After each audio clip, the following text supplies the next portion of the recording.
Dan puncaknya dia ngerasa dirinya nggak ada punya kesalahan sama sekali. Ketika orang berbuat salah, itu adalah kesalahan yang besar, yang tak patut, yang tidak bisa dimaafkan. Kalau dia berbuat salah, kesalahan apapun, minta itu dimaklumin. Wajar-wajar aja lah manusia gitu nih. Nah, sampai begitu. Kalau hal ini diucapkan orang lain kepada dirinya, dia akan bereaksi luar biasa, ngamuk. Cuman dia tidak sadar. Dia melakukan peran yang sama, bahkan lebih parah daripada yang orang lakukan kepada dirinya. Nah ini tadi ya. Karena disebut mabuk hawa nafsu. Orang kalau mabuk itu susah mau diajak ngomong. Tunggu dia sadar dulu.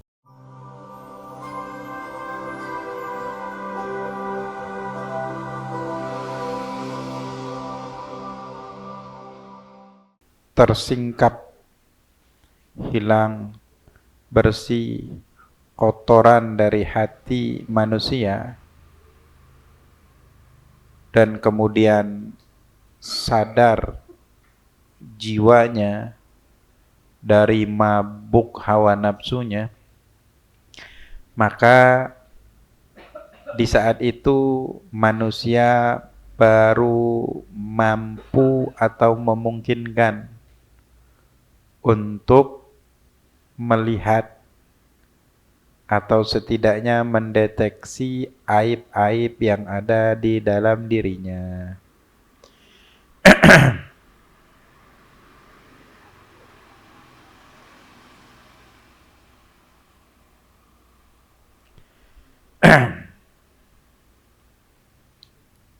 Kemudian dikatakan, orang yang bodoh tidak mampu melihat aib dirinya. Kenapa? Sebabnya dia telah tenggelam di lautan hawa nafsunya.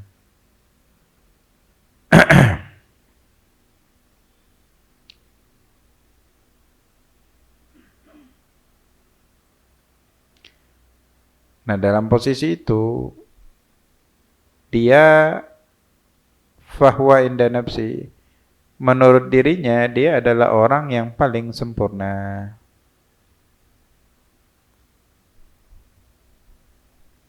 Akan tetapi, kekurangannya itu, jangan orang yang cerdas, orang yang sedikit memiliki kecerdasan, itu mampu untuk mendeteksi begitu banyak aib yang berada di dalam dirinya. Aib.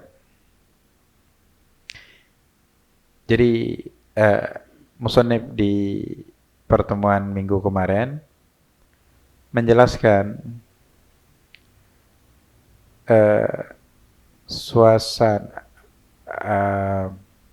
suatu keadaan jiwa antara jiwa yang sadar dan jiwa yang mabuk, jiwa yang sehat dan yang sakit. Jadi ada orang membuat kesalahan, cuman tidak merasa dirinya salah. Terkadang itu sekedar pembenaran dari dirinya. Atau dia sadar salah, cuman gak ngaku, cuman bohong. Cuman tidak sedikit, dan ini bukan masalah kasus per kasus, akan tetapi ini memang sudah menjadi karakter. Tidak sedikit, dia ini memang ngerasa nggak salah, dia nggak tahu letak kesalahannya di mana. Kenapa? Detektornya nggak ada. Di kondisi itu, dia ngerasa dirinya orang yang paling sempurna. Ayo.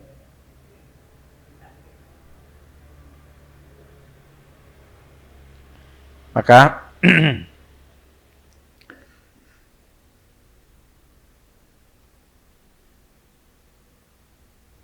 kalau dua hal tadi ya, hatinya tidak dibersihkan, jiwanya tidak sadar dari penguasaan hawa nafsu di dalam dirinya, maka dia belum sadar, belum mampu untuk sadar ya. Jadi kemungkinan itu belum ada untuk dirinya, jadi sulit. Jadi kalau kondisi udah digambarkan, kalau kita berhadapan dengan orang yang karakternya berbagai macam itu, maka kita telisik aja dia karakternya gimana. Ini orang yang jahil, orang yang memang hatinya udah keras, orang yang memang udah dikuasai oleh hawa nafsunya. Ini sekuat apapun kita berdebat dengan argumen yang tajam, maka akan sia-sia. Kalau zaman dulu itu ulama berdebat untuk mencari kebenaran. Cuman ada dalam suatu kondisi ketika berdebat dengan orang yang bukan ingin mencari kebenaran, hanya untuk mencari pembenaran. Bahkan ada yang mengatakan kalau seandainya ulama seluruh dunia pun mengatakan mengakuin begini, aku tidak akan terima. Oh, itu kan udah hawa nafsu. Nah, ini menggambarkan kepada kita kondisi orang ini tidak bisa diajak untuk berbicara. Nah, orang yang cerdas tidak larut di dalam perdebatan kusir yang tidak ada ujungnya, menguras tenaga, pikiran, emosional, dan yang lain sebagainya. Maka dia menjauh. Setidaknya gitu ya. Kemarin dijelaskan juga orang yang kayak gini terkadang malah digembosin sama syaitan untuk menjadi-jadi di dalam perilakunya itu. Karena dia nggak ada detektor, ngatakan dirinya itu jelek, ada aib. Nggak ngerasa dirinya ada aibnya.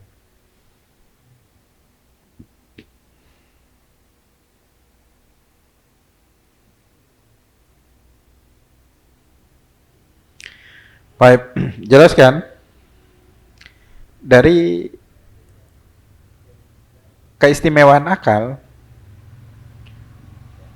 orang yang akalnya itu sempurna, sehat, terkadang dirinya memiliki banyak keistimewaan, memiliki banyak keunggulan, multi talenta, dan keistimewaan yang dia miliki itu banyak orang lain yang menginginkan seperti dirinya. Akan tetapi orang ini nganggap dirinya bukan sesuatu. Ini bukan sekedar ucapan atau citra yang dia bangun di hadapan orang, enggak. Memang benar-benar keluar dari dalam dirinya. Jadi sehingga kalau batinnya itu dibuka, dibelah dadanya, apa yang dimunculkan di publik ya begitulah, ada yang di dalam hati, di dalam hatinya. Memang dari dalam karakternya. Ada, nah para ulama, aulia, wasalihin begitu. Ketika mereka i'tiraf bidzambihim, mereka itu mengakui dosanya, ngerasa dirinya kotor dan yang lain, memang begitulah yang ada di dalam hati mereka, di dalam pikiran mereka. Dia tidak menganggap dirinya ini memiliki sesuatu yang patut untuk dibanggakan. Itu tingkat ikhlasnya seseorang ya. Puncaknya la haula wala quwwata illa billahil aliyyil azim. Tidak ada daya dan upaya di dalam berbuat taat, berbuat kebaikan, di dalam apapun kemampuan yang dimiliki darinya, hakikatnya itu semua dari Allah, dan Allah pelakunya, dirinya nggak ada apa-apanya untuk perbuatan baik. Untuk perbuatan dosa dia selalu menisbatkan kepada dirinya. Begini ya. Ini akal yang sehat dari tadi, dari pengaruh atau dari istilah hawa an-nafs, dari penjajahan hawa nafsu terhadap jiwanya, terhadap dirinya, dan juga hati yang bersih dari berbagai macam penyakitnya, begitu. Nah, ini akal. Jadi dia tidak terlena dengan pujian orang lain yang bisa menjerumuskan dirinya, dan dia tidak pernah sakit hati ketika dicaci maki. Ya. Ini orang yang berakal. Ya. Karena dia hidup dengan komitmen yang dia bangun, dan itu dari Nabi, dari Allah Subhanahu wa Ta'ala. Dia tidak pernah hidup atas ucapan-ucapan orang lain yang diarahkan kepada dirinya.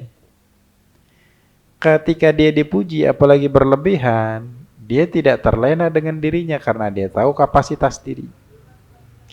Ketika dia dicaci maki, malahan dijadikan motivasi untuk memperbaiki diri.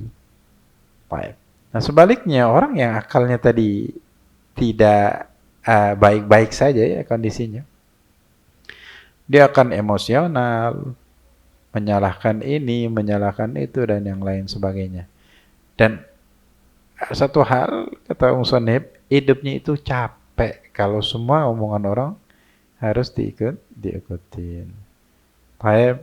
Kemudian yang mampu membuat manusia itu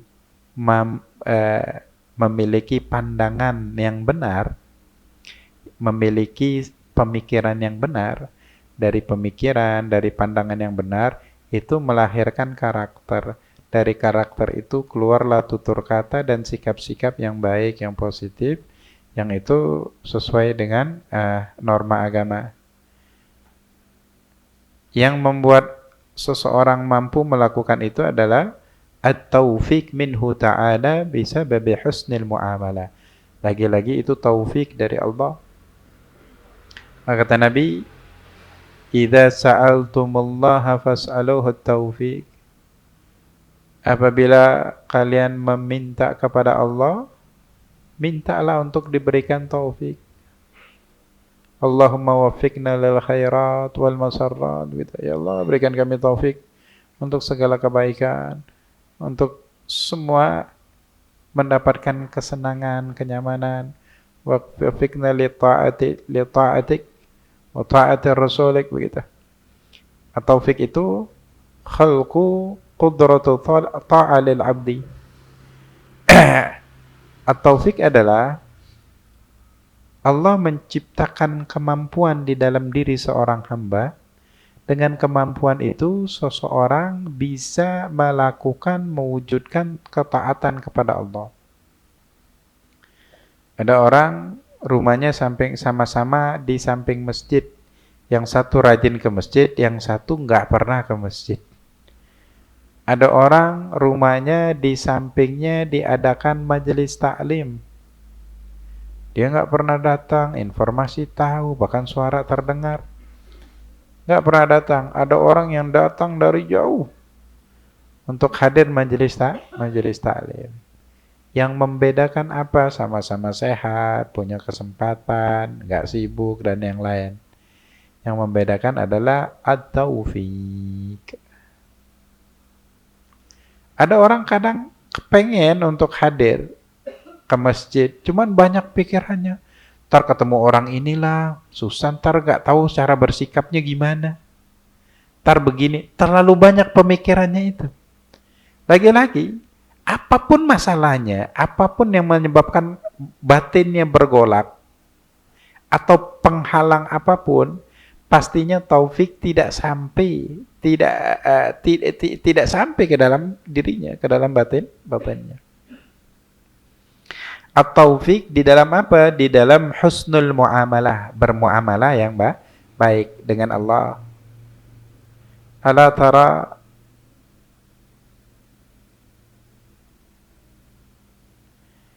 kata Sayyidina Fudhal bin Iyad, man amalallaha bisidqi warathahu Allahul hikmata. Barang siapa yang berinteraksi dengan Allah, dengan apa? Dengan semua perintahnya Allah dijalankan, semua larangannya Allah dijauhi. Itu maknanya berinteraksi dengan Allah ya. Mengenal Allah berarti mengenal syariatnya Allah dan melaksanakannya, bahkan mampu memahami hikmah di balik apa yang Allah perintahkan. Itu artinya mengenal Allah ya. Jadi mengenal Allah ini jalurnya satu, apa? Syariat. Nggak ada jalur lain yang diamalkan melalui tarekat sampailah kepada hakikat, begitu maksudnya. Warathahallahul hikmah. Kalau sungguh-sungguh bermuamalah dengan Allah, maka Allah akan wariskan kepada dirinya hikmah. Baik. Maka disebut fa'amalul khaliqa la syakka tuwallida alaihim ahwal. Setiap perbuatan manusia tidak diragukan lagi akan melahirkan di dalam hati mereka itu berbagai macam keadaan. Jadi ucapan, perbuatan itu berpengaruh kepada suasana batinnya. Kalau baik, membaik batinnya. Kalau jelek, akan jelek yang ada di dalam dirinya. Maka manusia apabila memperbaiki amalnya dan dibersihkan dari segala riya dan segala kotoran yang bisa merusak amalnya, riya, ujub, sum'ah, dan yang lain bahaya. Fa innallaha ta'ala yahdi qalbahu, maka Allah akan memberikan petunjuk kepada hatinya. Fa yazulu an qalbihi zaik. Jadi enggak ada keraguan-raguan di dalam hati. Setiap melangkah dia pasti. Enggak banyak bimbang, enggak banyak pertimbangan. Ada orang yang mau keluar, mau maraton aja rumah udah banyak kayak pikirannya kemana-mana. Banyak keraguan dalam bertindak, dalam berpikir, dalam salah satu problemnya ya ini. Wa yudhibul ghisha an basirati. Dan hal ini mampu menghilangkan ghisha. Ghisha itu sesuatu yang menutup basirah. Basirah itu disebut mata batin. Mata batin. Mata batin itu apa? Otak maksudnya ya. Cara pandang seseorang. Itu.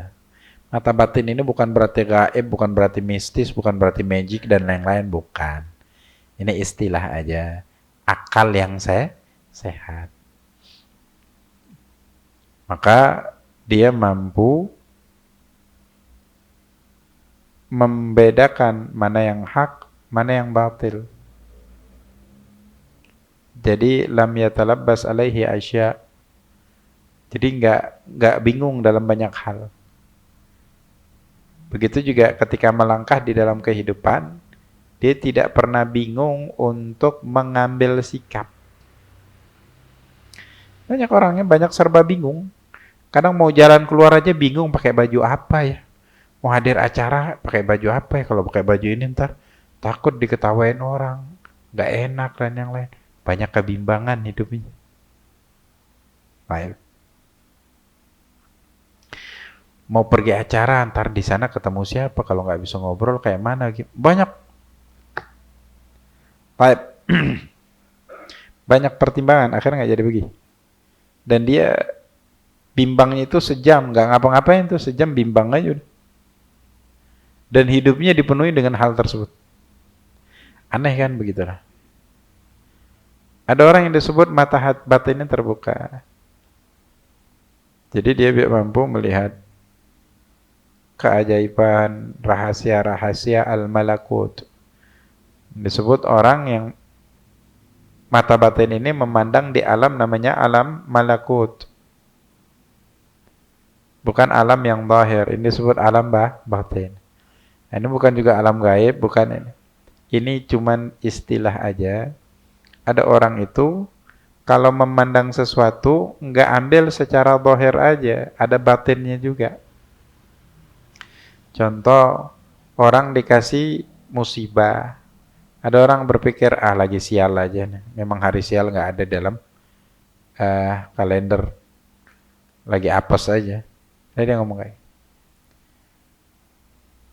Ini yang berpandangan dengan mata zahir. Yang dengan mata batin, dia ambil kayaknya aku kurang sedekah ini. Kayaknya aku kurang bakti sama orang tua. Atau silaturahmi kurang. Dia ngambil hikmah di dalam setiap peristiwa untuk memotivasi dirinya memperbaiki diri, apapun kejadiannya. Alhamdulillah Allah tegur aku, berarti Allah masih sayang. Kalau enggak aku banyak kelalaian yang aku lakukan. Begitu. Ini namanya mata batinnya tidak tertutupi dengan hawa nafsu. Kalau orang yang sekedar itu udah ngamuk-ngamuk, nyalain ini, nyalain itu. Stres setiap tertimpa musibah. Dan ini nyambung dari yang atas ya, dari awal kita ulas tadi, kajian kemarin. Penyebabnya yang bisa mengaktifkan mata batin. Karena istilahnya mata, ada yang menutupin seperti katarak. Penyebabnya tadi.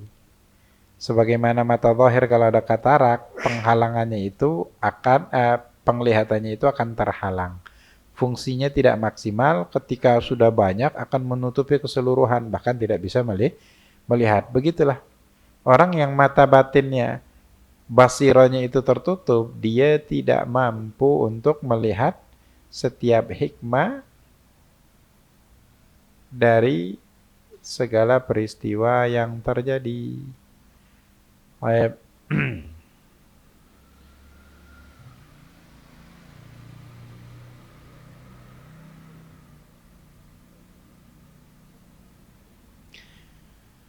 Bahwa an yusira ala qad istasyara batinun sihha. Wa amal amalu sayyi'ah, ada tuh amal-amal yang jelek itu akan melahirkan di dalam diri seseorang kebalikan dari yang disebutkan tadi.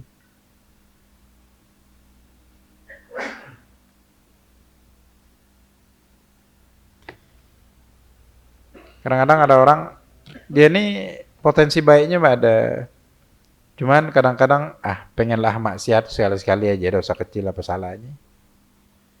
Dianggap remeh. Lama-lama akhirnya tertarik, mulai ibadah-ibadah yang dia lakukan itu dia kesampingkan.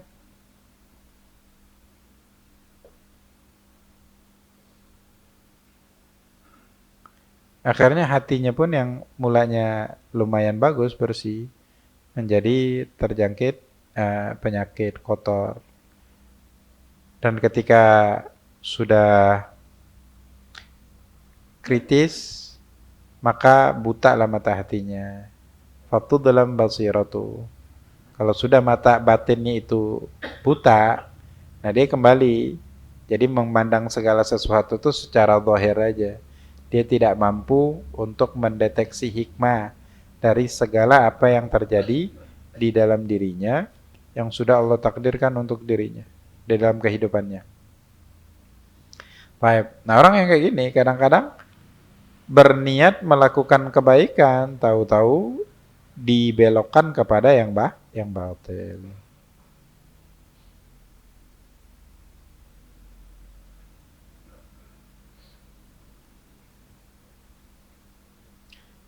Hadzal halal abad ma'a maulahu fa'lam. Inilah keadaan seorang hamba dengan Tuhannya, maka pahamilah. In ata'uhu, kalau dia taat kepadanya, wa akhlasu lahul a'mal, dan ikhlas dia murnikan amalnya itu hanya kepada Allah. Nawwara basairahum, Allah akan terangi mata batinnya. Wahada qulubihim, Allah akan berikan petunjuk untuk hatinya. Wa in tamarradu, sebaliknya kalau dia bangkang alai kepada Allah, wajaharu bil ma'asi, terang-terangan bermaksiat, sallata alaihim al-ahwa, Allah akan kuasai hatinya itu dengan hawa nafsunya. Fa'amad qulubahum, ketika nafsunya udah menguasai dirinya, maka hatinya buta, mata batinnya. Wa afsadat ahwaluhum, keadaannya semua rusak. Fahdhar ayyuhal akhadhil umur mukhawwifah, maka berhati-hatilah wahai saudara perkara-perkara yang menakutkan ini. Wa taqarrab ila maulak bisidqi liyunjika min hadhil umur wal baliyat, maka dekatkanlah dirimu kepada Allah dengan sungguh-sungguh supaya bisa menyelamatkan dirimu dari hal-hal ini dan bala-bala ini. Jadi kuncinya apa ya tadi ya? Hati yang bersih sama terbebas dari belenggu hawa nafsu, baru memungkinkan seseorang itu bisa memaksimalkan fungsi akalnya. Kalau enggak, manusia hidup hanya egois, mentingkan dirinya sendiri, ya enggak? Dan puncaknya dia ngerasa dirinya nggak ada punya kesalahan sama sekali. Ketika orang berbuat salah, itu adalah kesalahan yang besar yang tak patut, yang tidak bisa dimaafkan. Kalau dia berbuat salah, kesalahan apapun, minta itu dimaklumin. Wajar-wajar aja lah manusia kita ini. Nah, sampai begitu. Kalau hal ini diucapkan orang lain kepada dirinya, dia akan bereaksi luar biasa, ngamuk. Cuman dia tidak sadar. Dia melakukan peran yang sama, bahkan lebih parah daripada yang orang lakukan kepada dirinya. Nah ini tadi ya. Karena disebut mabuk hawa nafsu. Orang kalau mabuk itu susah mau diajak ngomong. Tunggu dia sadar dulu. Harus ngobrol, harus ketemu, harus berinteraksi. Maka kita sudah memiliki sikap untuk bersikap dengannya, supaya ya tidak mendatangkan mudarat untuk diri sendiri. Yang pastinya hindari berdebat sama mereka. Kenapa? Karena anggapan tadi dirinya tidak pernah salah. Maka Sayyidina Abdullah bin Abbas mengatakan, al-hawa ilahun tu'bad fil ardi. Hawa nafsu itu Tuhan yang disembah di muka bumi. Tuhan itu Allah Subhanahu wa taala, perintah dan larangannya kan diikutin, wajib diikutin. Nah, dia enggak ngikutin perintah hawa nafsunya. Makanya disebut abdul hawa, hambanya hawa nafsu. Taib. Ya bukan berarti dia musyrik ya, itu istilah. Kemudian faslun. Ayyuhal akh al-abdud dha'if. Wahai saudara, seorang hamba yang lemah, i'lam, ketahuilah, annaka, sesungguhnya engkau, mubtala, diuji, bihadihin nafsil lati baina jambaika balwan, dengan jiwa yang berada di dua sisimu ini, atau yang berada di dalam dirimu ini, dengan suatu ujian. In fatanta li syarriha, kalau engkau sadar atas kejahatannya atau potensi kejahatan yang bisa dia buat, wa kunta taliba haqqin, dan engkau memang orang pencari kebenaran, fa anta ta'rifu naqsa jibillatiha, maka engkau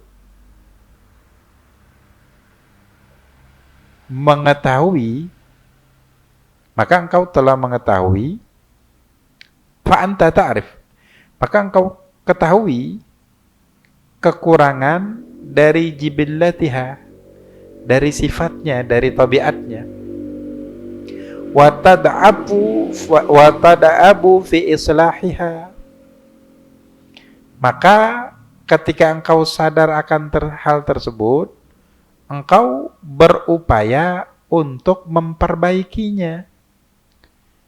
Wa in taraktaha, kalau engkau biarkan, wa amradaha, nafsu ini dengan berbagai macam penyakitnya, alqatka fil halak, maka nafsu ini akan melemparkan dirimu di dalam kebinasaan.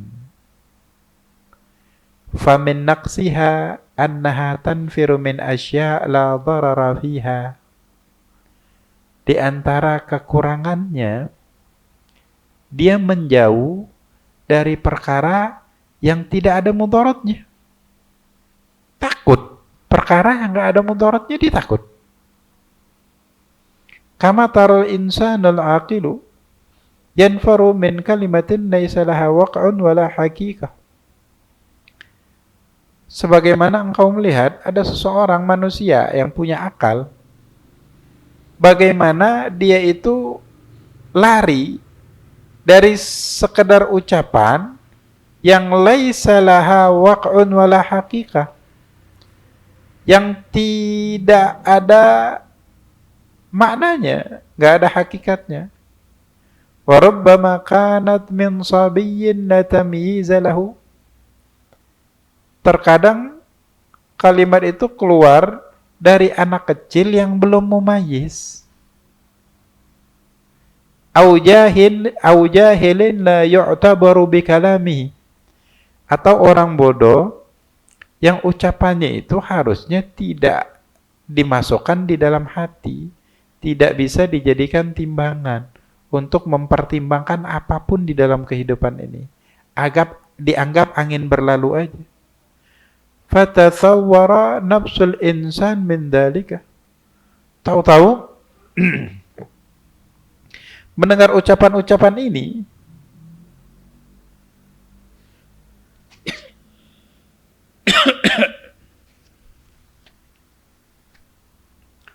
jiwa seseorang menjadi bergejolak.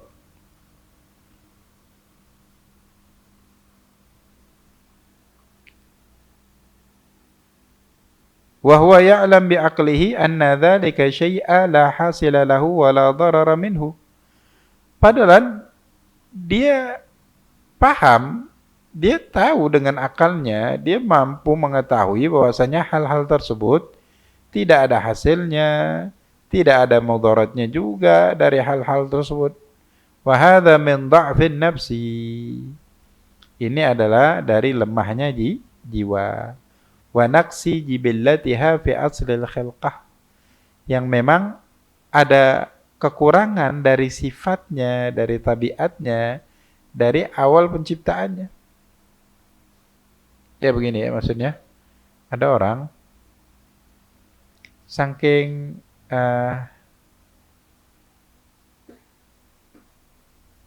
jiwanya itu lemah, padahal akalnya masih fungsi ya. Ucapan orang kadang ucapan anak kecil masukkan dalam hati. Anak kecil itu yang dia ucapin kadang dia nggak benar-benar sadar betul. Sebagian mereka itu membeo seperti burung beo. Burung beo itu meniru ucapan, cuman dia nggak paham apa yang ucapan yang dia ucapkan.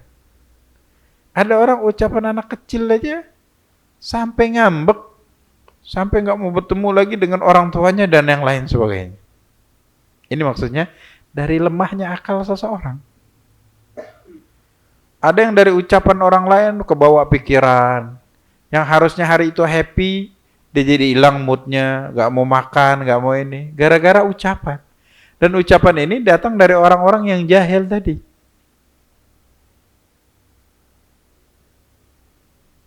Ya gampangnya dari orang yang banyak omongnya biasanya. Istilah ada man katsura kalamu katsura khata'u. Orang yang banyak ngomongnya biasanya banyak salahnya. Tahu itu orang tukang bual, dimasukkan ke dalam hati. Ini contohnya. Manusia makhluk sosial, berinteraksi dengan banyak hal karena saling membutuhkan satu sama lain.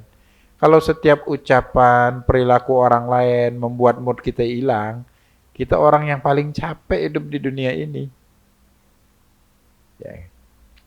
Padahal manusia itu berhak masing-masing untuk mendapatkan kebahagiaan di dalam dirinya.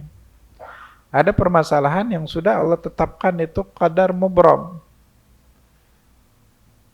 Nah ini penyikapannya yang buat dia bisa keluar dari permasalahan atau dalam satu tingkatan yang sempurna dari suluknya seseorang manusia.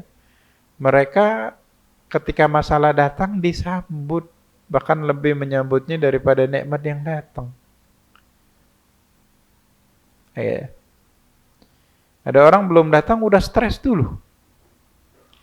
Ini yang dimaksud ya. Ada orang dibayang-bayangi dengan hal-hal yang belum terjadi di masa yang akan datang. Ada orang yang dihantui dengan masa lalunya. Padahal di hidupnya di saat sekarang ini. Cuman pikirannya berada di antara masa yang akan datang yang belum pasti dia masih bakal masuk ke masa itu. Belum tentu umurnya sampai di situ. Atau dibayang masa lalu, dibayang-bayang masa lalu yang tidak akan pernah kembali lagi. Dia nggak hidup di hari ini. Nah, ini orang-orang yang jiwanya disebut hilang dan yang lain sebagainya. Tidak mampu memaksimalkan fungsi akalnya, begitu ya. Jadi capek kalau hidup selalu ngikuti omongan orang atau moodnya harus dipengaruhi dengan perilaku orang lain. Setiap orang berhak senang disebut, kalau ada orang istilahnya, dengan caranya sendiri. Cara apa? Cara berpikir yang sehat, yang elegan, gitu. Baik, selanjutnya wa yuhliku wa qad taral insan. Begitu juga engkau melihat seseorang atau manusia yudhibu nafsahu, dia yudhib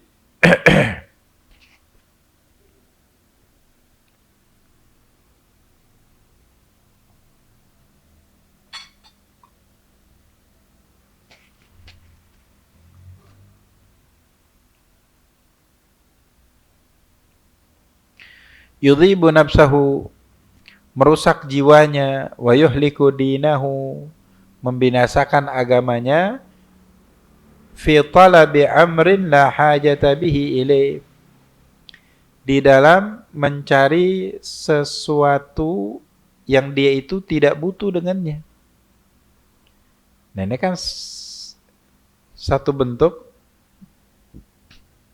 apa? Tidak memaksimalkan fungsi akal. Yang dicari itu dia nggak butuh sama sekali dan nggak penting juga, cuman mencelakakan dirinya dan agamanya. Kama tara, sebagaimana bisa engkau lihat, haula'is salatin, itu mereka para pemimpin, yaqtahimun al-akhtar, para raja ya, mereka bahkan berani menerjang bahaya.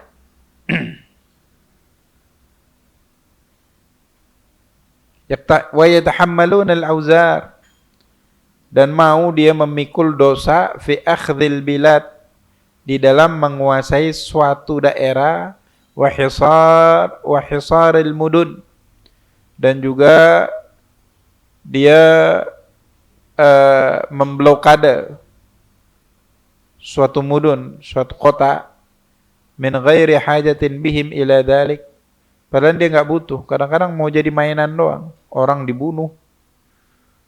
Ya. Ada raja, dia lagi suntuk, dia lagi gabut, dihancurin desa orang, kota orang, dibunuh-bunuhin. Bal bi mujarradi zahwin nafsi al-ammarati bis-su'.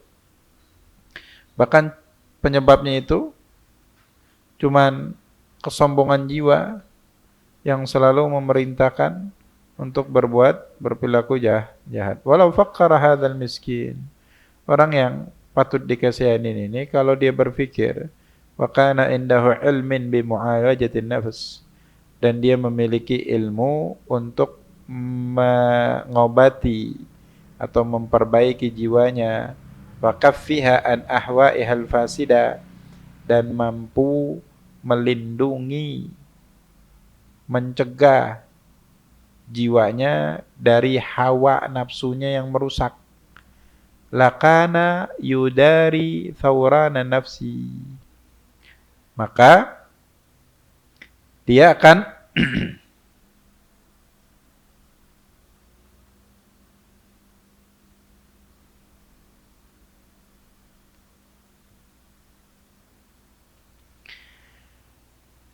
mengendalikan gejolak hawa nafsunya, wa yushghiluha an hadhil gharadil mutlif, dan pikiran-pikiran yang diarahkan oleh hawa nafsunya tadi, dia akan sibukkan sehingga lupa dari tujuan yang bisa menjerumuskan dirinya ini. Waqtihamu hadhil umur al-'azimah, sampai dia melakukan perkara-perkara yang besar, allati tudhibuddin lima fiha minal idrar bil khaliqah, yang bisa membinasakan, merusak, melenyapkan agamanya. Karena apa? Karena di dalamnya ada mudarat kepada makhluknya Allah yang dia lakukan. Wal fasad fil ardi, melakukan kerusakan di muka bumi. Lianna syumulal ghafla wa sukril halawa, karena kelalaian yang sudah menguasai, wa sukril hawa, dan mabuk hawa nafsu, yamna'ani al-aqla, keduanya ini mampu mencegah kesehatan atau fungsi akal, an ya'tarida ala nafsi, sehingga tidak mampu memberikan perlawanan atau mencegah hawa nafsu. Fa idzaka tatamakkana nafsu min galawaiha. Nah, dalam keadaan seperti itu, hawa nafsu dia semakin mampu untuk melakukan penguasaan pada dirinya.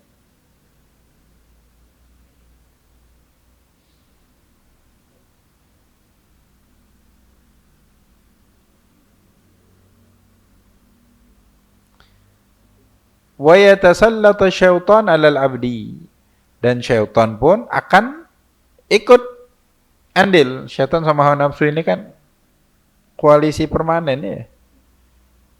Yang kontrak politiknya benar-benar permanen seumur hidup.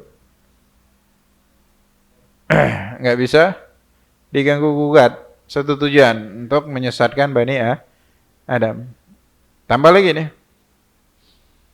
Fayazulu anhu taufik, pada saat itu maka at-taufik dari dirinya akan hilang.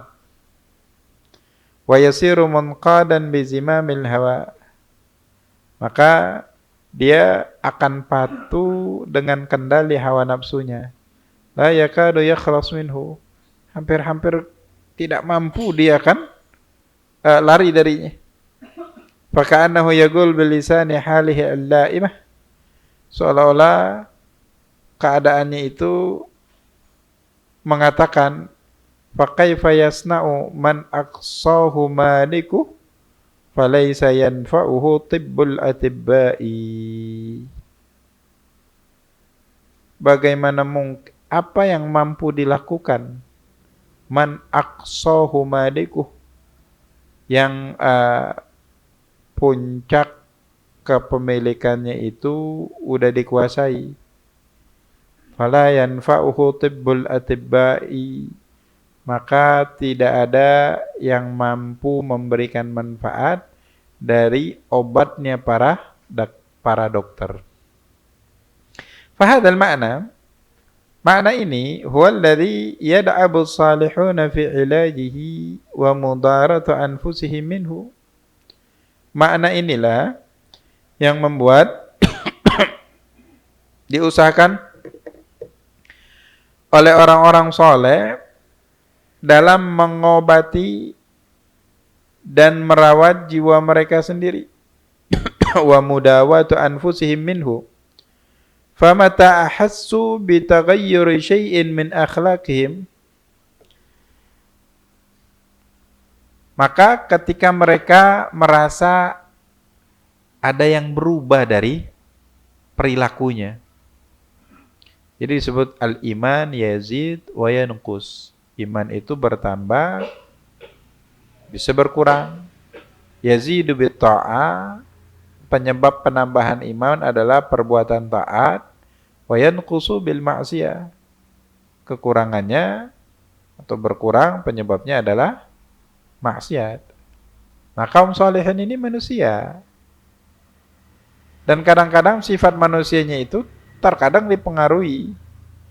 Ada rasa bosan, ada rasa capek, dia juga ada sakit. Yang terkadang keadaan-keadaan ini mempengaruhi emosional seseorang. Nah, pada saat itu fungsi akal kadang melemah. Beda para nabi. apapun keadaan mereka, akal mereka sempurna, maksimal fungsinya. Kaum solihin tidak seperti Nabi. Pertanyaannya besarnya, bagaimana kita?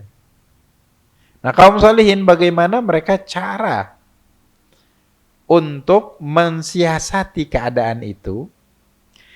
Famata ahassu bitaghayyuri syai'in min akhlaqihim, ketika mereka udah merasa ada yang berubah dari sifat mereka, dari akhlaknya, sari'u ila ilajihi, mereka bersegera untuk mengobatinya, bima yunasib islahu dzalika dakhil alaihim, dengan sesuatu yang pantas dan cocok untuk mengobati ad-dakhil alaihim, problem yang masuk ke dalam dirinya mereka ini. Kan berubah. Berubah itu kan ada penyebabnya. Penyebabnya apa? Jadi langsung terdeteksi sama mereka. Ketika udah terdeteksi, mereka langsung spontan meramu ramuan untuk mengobatinya. Sesuai dengan obat kan banyak dijual di, kadang bentuknya sama, emang fungsinya sama? Enggak. Karena komposisinya pun berbeda. Jadi fungsi berbeda. Dan di situ ada dosis juga diuntukkan untuk penyakit yang sama, akan tetapi dengan tingkatan yang berbeda. Ala tara ila ma dzakarna laka min dzil mansibil ali. Tidakkah engkau melihat apa yang pernah kami sampaikan kepadamu dari seseorang yang mempunyai kedudukan yang tinggi, wal jibillatil fadilah, yang mempunyai tabiat yang mulia, yang unggul. Siapa? Amirul Mukminin Umar bin Al-Khattab. Sayyidina Umar bin Khattab radhiyallahu anhu. Wa qad ra'ahu Urwa bin Zubair. Suatu ketika Urwa ibn Zubair.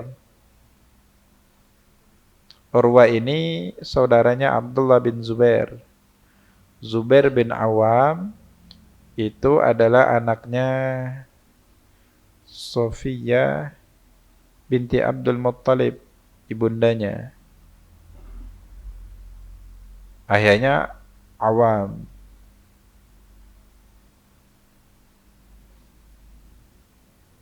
Awam ini pamannya atau saudaranya Sayyidatuna Khadijah. Ayahnya itu keluarganya Sayyidatuna Khadijah. Ibundanya adalah bibinya Nabi Muhammad. Dia nikah dengan Atika binti Abu Bakar As-Siddiq. Istrinya anaknya Sayyidina Abu Bakar As-Siddiq. Jadi Urwa bin Zubair ini ibunya anaknya Sayyidina Abu Bakar kakeknya. Kemudian ibu dari ayahnya atau neneknya adalah bibinya Nabi. Jadi ini kan sepupunya Nabi Muhammad ayahnya. Jadi ini anak sepupunya Nabi Urwa bin Zubair. Yahmilul qurbata ala dhahrihi. Kirbata ala dhahrihi. Dia melihat Sayyidina Umar bin Khattab bawa kirbah. Kirbah itu tempat air minum dari yang terbuat dari kulit ya. Galon lah, bak galon. Ala dhahrihi. Siapa Amirul Mukminin nih? Presiden. Zaman itu kan nggak ada kamera ya. Kalau nggak ada kamera kan ngapain diliput, gitu ya? Nggak ada yang nonton.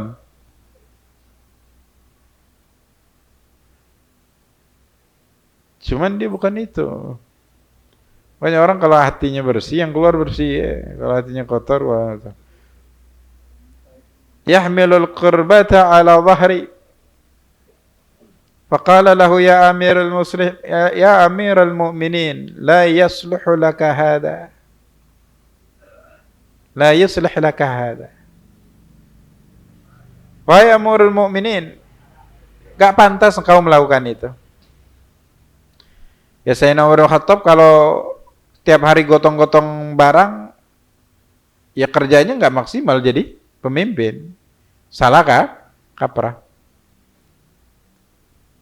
Dan Sayyidina Zubair ini, kan ini pangkatnya sama kayak anaknya Sayyidina Umar bin Khattab, jauh. Kan ini seumuran dengan ayahnya, Sayyidina Umar bin Khattab. Nggak pantas. Katanya biar aku aja yang bawa. Qala bala, nggak usah. Atani wufud al-Arab. Beliau sebagai Amirul Mukminin juga pendidik umat kan, termasuk ulama yang sahabat yang cerdas. Beliau gini, ini poinnya ya. Dia mendeteksi sesuatu yang masuk di dalam dirinya dan itu hal yang negatif. Cara mengeluarkannya, menghilangkannya gimana dengan ini? Dia mengatakan, aku kedatangan kunjungan dari delegasi yang tinggal di Jazirah Arab, sami'in, muti'in. Mereka datang dalam keadaan patuh dan taat kepada perintahku. Dia mendengar dan taat kepada perintahku. Fadakhalat nafsi nakhwatan fa'ahbabtu kasraha. Tahu-tahu aku ngerasa di dalam diriku ngerasa kayak bangga. Orang taat kepadaku tuh ada sesuatu di dalam diri yang patut dibanggakan. Fa'ahbabtu kasraha. Maka aku mau menghancurkan itu semua. Jangan menganggap diri itu memiliki sesuatu. Dengan apa? Memikul sendiri. Jadi layaknya seperti orang-orang bawahan yang tidak memiliki sesuatu yang patut untuk dibanggakan. Ini maksudnya. Jadi orang-orang yang berakal itu, walaupun fungsi akalnya maksimal, mereka tetap berupaya untuk menjaga akal itu supaya tetap berfungsi secara maksimal. Dengan tidak dihinggapi dengan virus-virus yang bisa merusak. Jangan ketika sudah parah baru diobatin. Akan tetapi ketika masih gejala langsung dihancurkan sama beliau. Fadhahaba biha hatta sabbaha fi baiti imra'atin armalah. Dibawa ayat sampai ke rumah seorang perempuan armalah. Armalah ini janda ya. Cuman ya ini Sayyidina Umar bin Khattab ya. Jangan pikiran orang-orang ke rumah janda ini mau ngasih airnya kayak ada. Bukan, janda-janda miskin. Dulu kan banyak yang perang pulang tuh nggak pulang lagi suaminya. Jadi itu ditanggung oleh negara. Dan Sayyidina Umar bin Khattab pun nggak tahu, nggak pernah kenal orangnya. Cuman disantunin. Ditolong. Kadang malam-malam beliau sendiri. Caranya.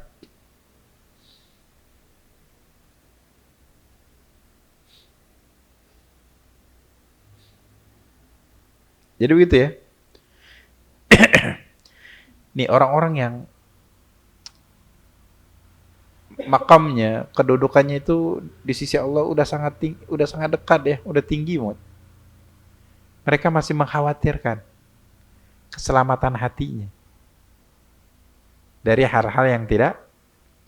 Jadi ketika mendeteksi awalnya menunjukkan ada pengaruh buruk yang bisa berubah kepada sifatku, dia langsung ubah dengan cara yang seperti ini. Dulu di Madinah ada Sayyidina Ali Zainal Abidin, satu-satunya anak Sayyidina Husain ibn Fatimah Zahra ibn Ali bin Abi Thalib yang selamat dari pembantaian di padang Karbala yang Sayyidina Husain sendiri gugur dalam keadaan syahid ya. Dia dikembalikan ke Madinah. Di Madinah beliau ini hidup dalam keadaan terpandang terhormat. Dan orangnya dermawan, disebut An-Nasik. Namanya Ali. Digelarin Zainal Abidin. Zain itu yang menghiasi. Zain itu baik, bagus. Al-Abidin, para ahli ibadah. Salatnya sehari semalam 1000 rakaat.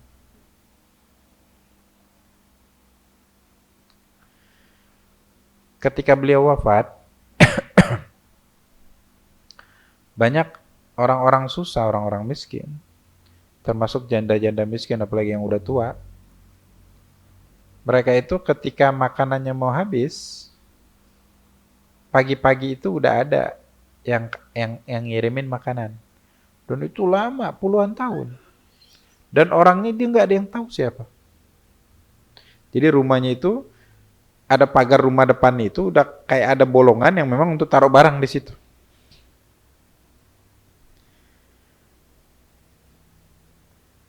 Habis beliau wafat, baru banyak yang buka suara. Kok nggak ada lagi ya? Dan itu banyak rumah. Orang kaget. Akhirnya yang mandikan jenazahnya ngasih tahu bahwasannya, oh mungkin ya. Jadi ketika aku memandikan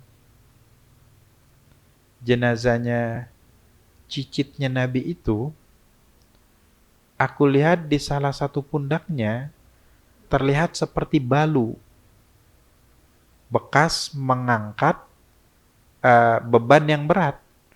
Padahal kita tahu dia nggak pernah kerja berat sama sekali. Cuman hal tersebut nggak bisa dilakukan sehari dua hari. Karena bekas ini harus puluhan tahun. Yang sampai membuat kondisi seperti itu. Pada saat itulah baru orang paham. Sedekah selama ini yang dibawa di tengah malam ketika orang semua tertidur, dibawa sendiri oleh Ali Zainal Abidin. Maksudnya mau sedekah, cuman gak ingin ada yang tahu. Supaya makna ikhlas itu benar-benar 100% dia dapat pahala. Kan apa ibadah kalau gak ikhlas hilang semua. Sia-sia. Orang yang ibadahnya stop itu masih takut juga kalau mau sedekah di depan orang. Atau tidak sembunyi. Puncaknya sampai seperti itu. Ini sya'anur rijal. Maka fanzur ila quwwati hadzal rajulil kamil alladhi tastahilu muqarabata syai'in min akhlaqi. Maka renungkan, lihat bagaimana kuatnya seorang lelaki yang sempurna ini. Yang mustahil kita itu mampu mendekatin akhlaknya Sayyidina Umar bin Khattab. Kaifa khafa dukhulal khalal alaihi ma'a quwwatihi wa 'uluwi sya'ni. Bagaimana dia masih mengkhawatirkan kemasukan sesuatu yang tidak baik di dalam perilakunya, sedangkan orangnya yang kuat, ya. Makanya disebut Al-Faruq kata Nabi, yang mampu membedakan mana yang hak dan mana yang batil. Nabi sendiri yang kasih gelarnya, masih mengkhawatirkan hal tersebut. Fama dhannuka bina. Nah, kalau kita udah baca itu, udah kita perhatikan, udah kita resapi. Nah, sekarang bagaimana dengan kita? Wa nahnu jil dha'if. Gimana memandang diri kita sendiri? Kita ini adalah generasi yang lemah. Wa zamanuna zamanu naqsin. Zaman kita, zaman maksudnya penghuni zamannya, adalah zaman yang serba kurang semua. Beliau nih hidup 400 tahun yang lalu. Atau 500 tahun yang lalu. Menggambarkan kondisi zamannya seperti itu. Kalau zaman kita ya udah dahsyat lagi. Faftin ayyuhal akhli hadhil asrar. Maka pahamilah wahai saudaraku dengan rahasia-rahasia ini. Wajahid nafsaka mujahadatan in kana talibah haq. Maka jiwamu itu harus benar-benar berjuang secara maksimal kalau engkau benar-benar orang yang ingin mencari kebenaran. Faqad nabbahtuka fi hadzal fasli ala syai'in min akhlaqin nafsi wa naqsiha. Di dalam fasal ini aku telah mengingatkan, memberitahukan kepadamu atas kondisi jiwa, sifatnya dan kekurangannya. Fantabih, maka pahamilah. Wasmu binafsika ila akhlaqir rijalil haq jalla jalaluh. Maka topang, buat jiwamu itu naik dengan akhlaknya rijalul haq, para kekasihnya Allah. Wala yaghlibannakal urful fasid wan nafsil harun. Jangan pernah engkau itu dipengaruhi dan dikuasai dengan urful fasid, dengan kerusakan yang merajalela, wa nafsul harun, sama jiwa-jiwa yang liar, yang rusak. Waqtafi masalikar rijal abtalit tariq alladzina umidu bitaufiq. Maka cukup waqtafi, ikuti masalikar rijal, jalannya para orang-orang saleh, abtalit tariq alladzina umidu bitaufiq, yang mereka itu diberikan taufik wa hudu ila sawa'it thariq, dan di mereka dipertunjukkan kepada jalan-jalan yang lurus. Wallahu subhanahu wa ta'ala alam.